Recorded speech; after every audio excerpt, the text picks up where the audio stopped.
Hello, I'm Lily Kraserova, and in this presentation I will be talking about what allusions André Aciman uses in his novel Call Me By Your Name. But first, let me explain what allusion actually is. So, allusion is a figure of speech that indirectly refers to a person, place, or idea of historical, cultural, literary, or political importance and puts the alluded text in a new context. Its main purpose is to let the audience make the direct connection themselves instead of specifically stating the meaning. Aximan uses many types of allusion in this novel, but I will focus on the literary ones.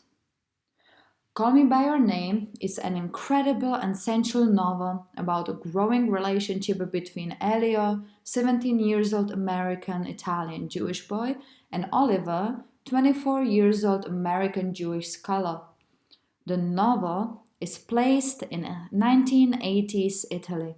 The characters' age difference and the same gender gives Aciman the opportunity to use many references of ancient Roman and Greek texts.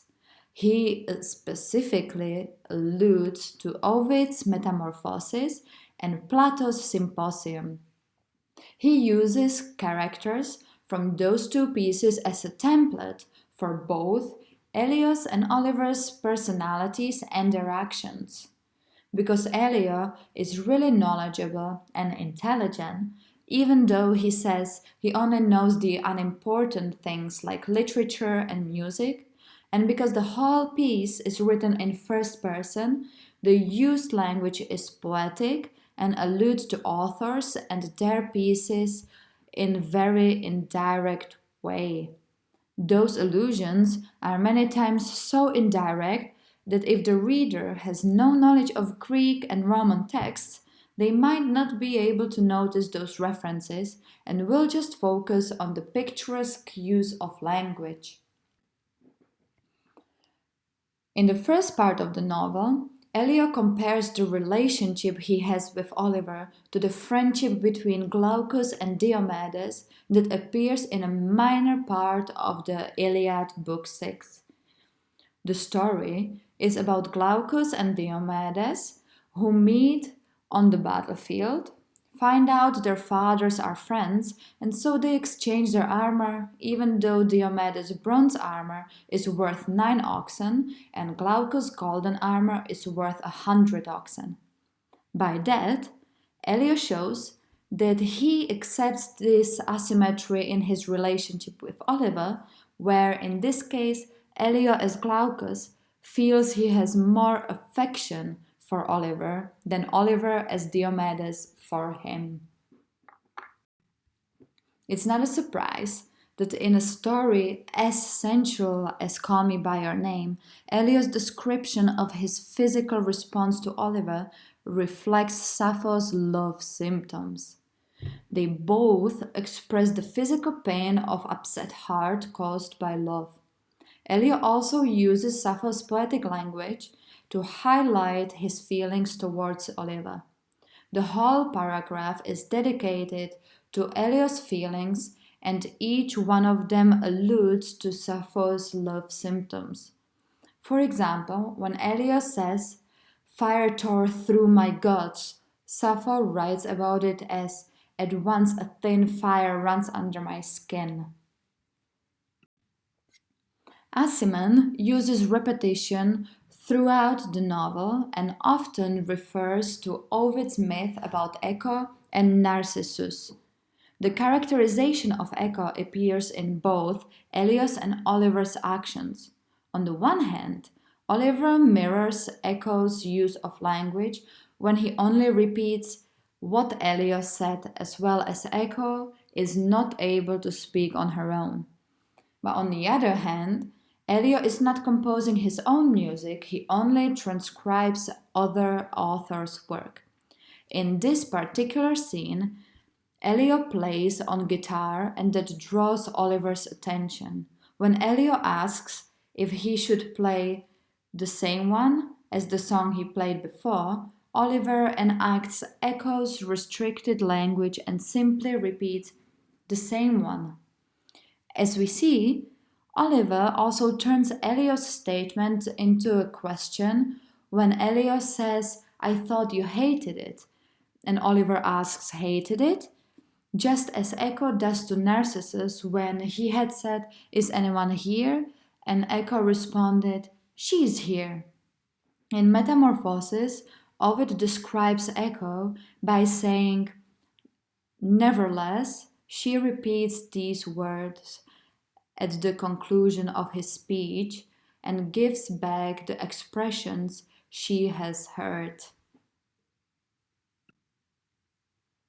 Call Me By Your Name is the title of the novel, and it perfectly alludes to the characterization of Narcissus when, through the Elios and Oliver's first sexual intercourse, Oliver tells him, "Call me by your name and I'll call you by mine."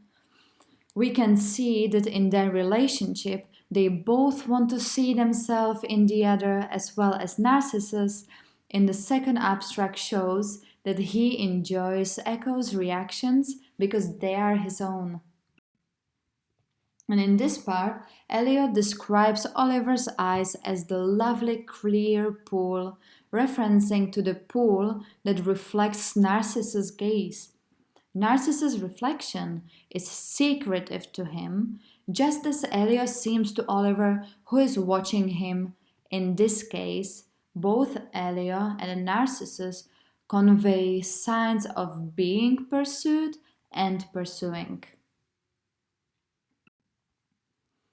Asimon doesn't necessarily identify Hermaphroditus, but Eliot's words evoke the painful transformation of Salmacis and Hermaphroditus.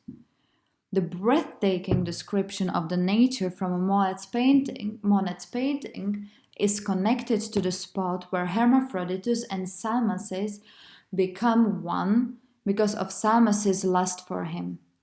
It is the spot where Salmacis prays to the gods that they will never be separated, and her prayers are answered. Elio says, "I become one with your lust, that's what I wanted," and that's his wish to have sex with Oliver. Like Hermaphroditus has a passive and active sexual side, Asimon dismantles our expectation that Oliver and Elio have an apparent role in their sexual power as top or bottom.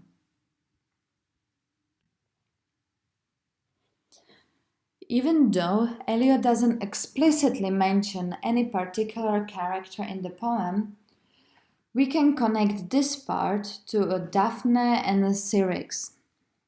They are both painted into Ovid's landscape, and the peach Elio uses for the masturbation is as well already painted in the novel's landscape, because Elio's family grow peaches and apricots, and the peaches are a symbol of Elio himself. And in this scene, Elio is projecting himself into the peach, both as the sexual attacker of the peach and as the peach itself. There is a whole chapter in this book dedicated to Plato's Symposium, mainly mirroring Socrates. Elio and Oliver are attending Alfredo's dinner party, where Alfredo is a writer and he is identifying himself as Socrates because of one of many things they have in common is that they both walk barefoot. But Alfredo also describes his experience in Thailand, and just like Socrates learns from Diotima, who is foreigner, about love being a designer for good things, Alfredo learns from a hotel worker the same thing. The hotel worker teaches him that love is not simple and it's possible to love someone of either gender or of both genders as well. The hotel worker is a transsexual and asks Alfredo if he wants them as a he or as a she, and Alfredo simply replies, "I want you as both or as in between. But how do you actually write an allusion? Asimov uses quite difficult allusions focused on myths and Greek and Roman texts, but that's not necessarily what you have to do. Allusions can be simple yet effective. Think about another story, myth, person, and so on that mirrors what you want to say and then replace the general language with an allusion. Allusions will give your story more depth without saying exactly what you mean. Egocentric man. We watched our country burn in the hands of a dictator, craving power, obedience, and for a decade intimidating masses with his big words and monomaniacal expectations. We left the smell of wood, smoldering grass, and dead bodies behind, our family grave destroyed by greed, all buried under the burden of torture, under the burden of vanity. So this is a poem I wrote about Second World War and what effects Hitler's actions had on people. It is not only about Hitler's actions and oppression during this period, but it also expresses the fear and a need to run away from people's homes. In comparison to Asimov's use of literary allusion, here I allude to the historical events, and even though the reader might not know much about Second World War, this allusion is quite simple and easy to understand. I don't refer to any specific event during Second World War, but I think it is a clear allusion to Hitler and his time in power. Let's talk about the first part. So, in this first part, what might strike you the most are the words dictator, decade, and monomaniacal expectations. All of those words should suggest what period of time I'm talking about. Simply, Hitler was a dictator who ruled for over a decade, 12 years, and expected that people will follow him till the end, even though his expectations were almost impossible to fulfill, and he was really cruel and didn't care about people. He just wanted to be in power. And in the second part, I'm talking about the people that escaped, but the price was too high. It alludes to not only Jewish people, gypsies, and people of color, but also to German people who did not agree with Hitler's ideology, and their families paid for their decision to not obey him or to leave.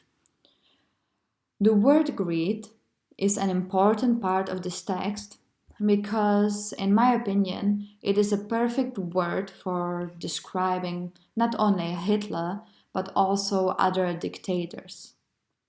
Well, that's it. I hope you can see these allusions in my text and that I convinced you to use allusions in your work as well.